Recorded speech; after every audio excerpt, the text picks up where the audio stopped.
পহেলা জুলাই থেকে মেট্রো রেলে 15% ভ্যাট বসার কথা ছিল, সেই ভ্যাট কি বসেছে? আজ সোমবার 24-25 অর্থ বছরের পহেলা জুলাই থেকেই মেট্রো রেলে 15% ভ্যাট বাড়ার কথা ছিল, ভ্যাট বসানোর কথা ছিল, কিন্তু সেই ভ্যাট এখনো পর্যন্ত বসেনি।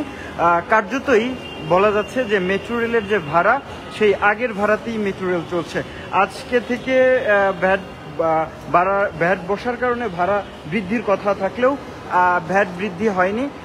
যেমনটা আসলে জানা গেছে, ডিএমটিসিএল এর পক্ষ থেকে এপ্রিল মাসে 4 এপ্রিল একটি এনবিআর অর্থাৎ রাজস্ব বোর্ডের কাছে একটি চিঠি প্রেরণ করে ভ্যাট কেন বাড়ানো হবে সেটা জানানো হয় এবং ভ্যাট না বাড়ানোর অনুরোধ করা হয়, এবং সেই চিঠি এনবিআর এর কাছে পাঠানো, সেই চিঠির এখনো পর্যন্ত কোনো জবাব আসেনি।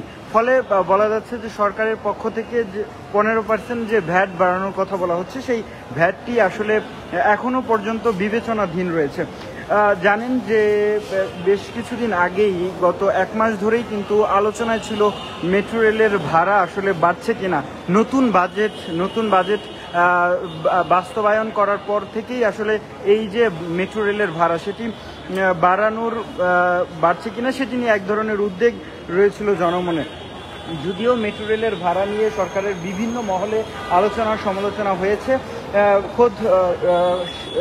খোদ রেল সেতু ও খোদ সড়ক পরিবহন ও রেল সেতু মন্ত্রী তিনি কিন্তু বলেছিলেন, ওবায়দুল কাদের তিনি বলেছিলেন এই ভাড়াটি বসানো আসলে অযৌক্তিক, এবং তিনি আসলে প্রধানমন্ত্রীকে অনুরোধ করবেন যাতে মেট্রো রেলে 15% ভ্যাট না বসানো হয়। তারই ধারাবাহিকতায় এখনো পর্যন্ত মেট্রো রেলে 15% ভ্যাট বসানো বিবেচনাধীন রয়েছে। তবে এখন পর্যন্ত যে আজকে থেকে ভ্যাট বসার কথা থাকলেও সেটি বসেনি। মেট্রো রেল যথারীতি আগের ভাড়াতেই চলছে। আমরা একটু যারা যাত্রী রয়েছেন তাদের সাথে কথা বলবো, তারা আসলে আগের ভাড়ায় যেতে পারছেন কিনা। কোথায় যাবেন আপনি? একটু যারা আসলে টিকিট কাটছেন তাদের সাথে একটু কথা বলবো যে তারা আসলে আগের ভাড়ায় যেতে পারছেন কিনা। দর্শক, সরাসরি দেখছেন ইত্তেফাকে। এই মুহূর্তে রয়েছি কারওয়ান বাজার রেল স্টেশন, কারওয়ান বাজার মেট্রো রেল স্টেশনে, যেখান থেকে দেখানোর চেষ্টা করছিলাম মেট্রো রেলে ভাড়া বৃদ্ধি হয়েছে কিনা সেটি দেখানোর চেষ্টা করছিলাম। এই মেশিনটি বন্ধ থাকার কারণে দেখানো যাচ্ছে না। এই পাশটাতে একটু দেখাই। কয় টাকা, কোথায় যাবেন আপনি? ঢাকা বিশ্ববিদ্যালয়। কয় টাকা দিলেন? 50 টাকা দিলাম, 30 টাকা 20 টাকা দিকে হতে পারে। আচ্ছা, আগের ভাড়াই আছে কিনা? আগের ভাড়াই আছে এখন। আচ্ছা। দর্শক, দেখছেন যে আমি কথা বলছিলাম যে টিকিট ভেন্ডিং মেশিন রয়েছে, সেখান থেকেও কিন্তু যারা আসলে টিকিট কাটছেন তারাই বলছেন যে আগের ভাড়াটি কিন্তু রয়েছে।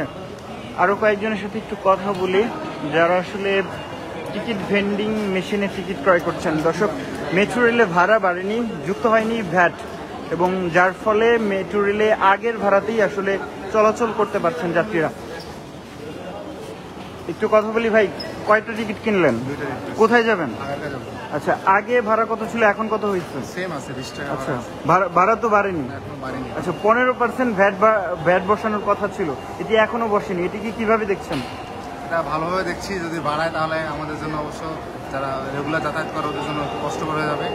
আর যেহেতু মেট্রো রেলে আপনারা জানেন যে প্রচুর পরিমাণে যাতায়াত হয় রেগুলার, এখানে ভ্যাট না বাড়া হয়েছে যাতে সাধারণ মানুষ চলতে পারে ভালোভাবে।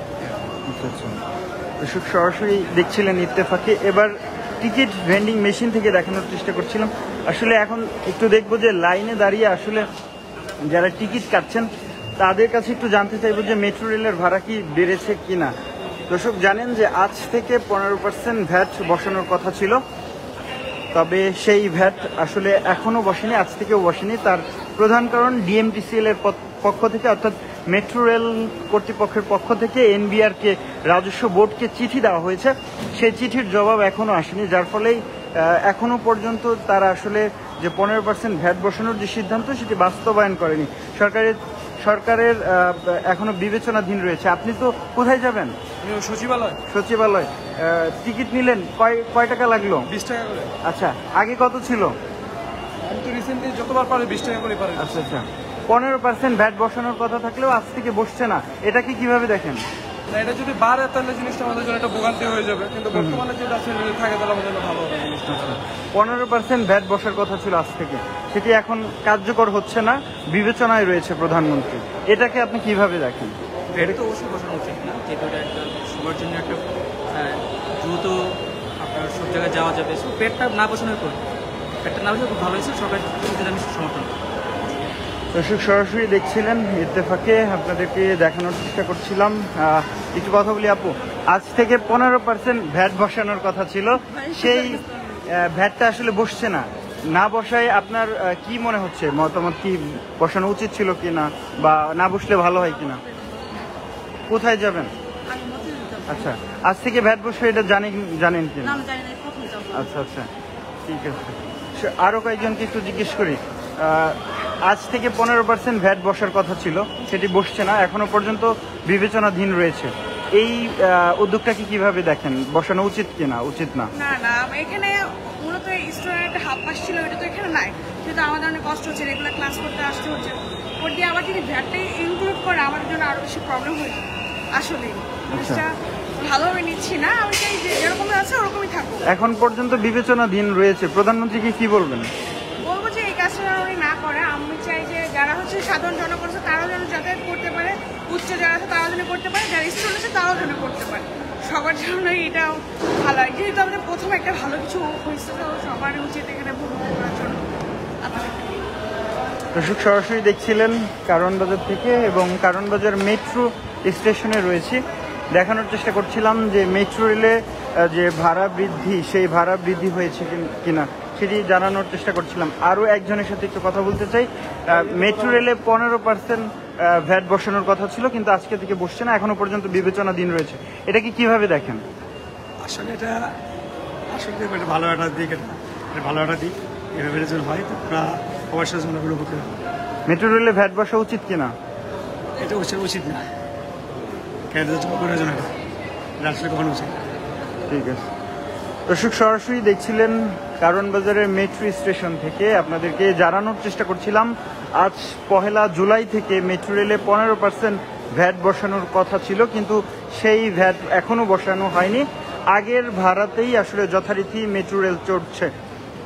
ডিএমটিসিএল এর পক্ষ থেকে রাজস্ব বোর্ড এনবিআরকে চিঠি পাঠানো হয়, সেই চিঠির জবাব এখনো আসেনি, যার ফলেই আগের নির্ধারিত ভাড়াতেই মেট্রো রেল চলছে।